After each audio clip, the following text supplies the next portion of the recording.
Hello, আসসালামু আলাইকুম সম্মানিত ভিউয়ার্স, আশা করি সবাই ভালো আছেন। আলহামদুলিল্লাহ আমি অনেক ভালো আছি। তো আজকে আবারও আপনাদের মাঝে আমি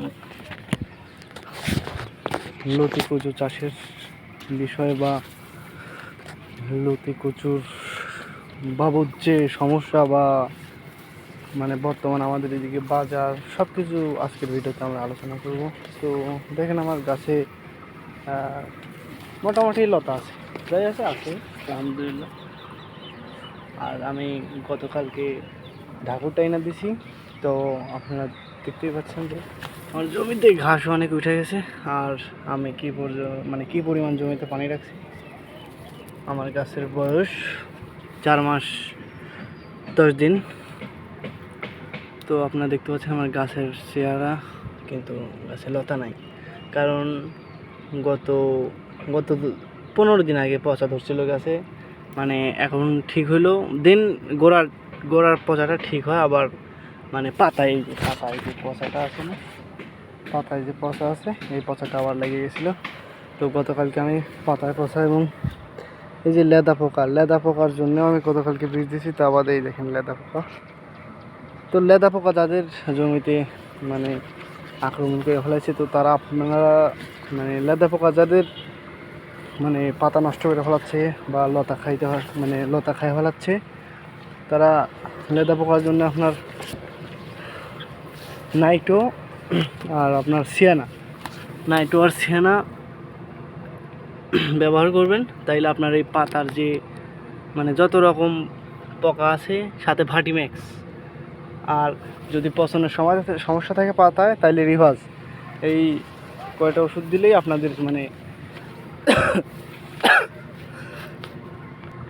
পচার সমস্যা ঠিক হয়ে যাবে।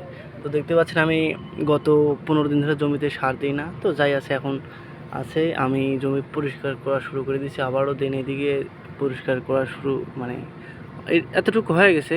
আর ওই পাশে অতটুকু বাদ আছে। আমার 12 কাঠা জমি এটা। তো আমি গাছের গোড়া বাজিয়ে দিয়েছি কীভাবে, ইনশাআল্লাহ সামনের সপ্তাহ থেকে আমার ফলন দ্বিগুণ হবে। তো আমি সার দিই নেই, আমার গাছের গোড়ায় পচা আসিল এই জন্য। আর আমি জমিটা সম্পূর্ণ নিরানা শেষ হলে আমি গোড়ায় আবার আপনার পচনেরটা স্প্রে করব। দেখতে পাচ্ছেন লতা আছে, সার দিই না এই জন্যে মাথা হয়ে গেছে, ওইটা কোনো বিষয় না। পরবর্তীতে সার দিলে ঠিক হয়ে যাবে ইনশাল্লাহ। গত সপ্তাহে আমার 1.5 মণ উঠাইলাম আমি। আর এই সপ্তাহে মনখানেক আশা করতেছি, 1 মণের মতো টার্গেট করছি আমি। কারণ আমি সার দিই নাই, গাছে পচা লাগছিল, পাতায় পচা লাগছিল, অনেক পোকা, আর অনেক সমস্যা ছিল আর কি গাছে। তো আলহামদুলিল্লাহ সব সমস্যা ইনশাল্লাহ সমাধান আছে এখন, ঠিক হয়ে গেছে। আমি আপনার দেখেন যে আমার গাছের চেহারা, খালি গাছ না, পাতা যাই বলেন, আলহামদুলিল্লাহ গাছের পরিচর্যা অনেক সুন্দর করে যতটুকু পারি আমার পক্ষে থেকে আমি করি। আর দেখতে পাচ্ছেন যে আমার গাছের পাতার কোনো রকম স্পট নেই। এই যে লেদা ধরছিল, আপনারা এই যে লেদার জন্য আপনারা সব জায়গায় তো সব রকম বিষ পাওয়া যায় না, কীটনাশক পাওয়া যায় না। আপনারা লেদার জন্য আল্টিমা প্লাস এটাও ব্যবহার করতে পারেন, সমস্যা নেই। কিন্তু পচনের জন্য আপনার এই যে পাতাটা যে পড়ছে, রিভার্সটা অবশ্যই ব্যবহার করবেন। আর আমি ইনশাল্লাহ আগামীকালকে সব পুরো জমিটাই ঠিক হয়ে ভালো। দেখেন আমার এই পাশের জমির কিছু গাছে, এইগুলো গাছে এত পরিমাণ পচা লাগছিল, গাছগুলোর অবস্থা দেখেন। আশা করি ওইগুলো ঠিক হয়ে যাবে, ওষুধ স্প্রে করছি।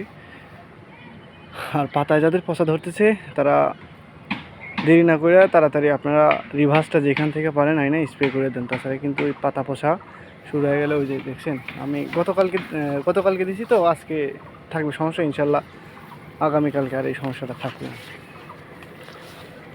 তো আজকের ভিডিও এই পর্যন্তই। আল্লাহ হাফেজ।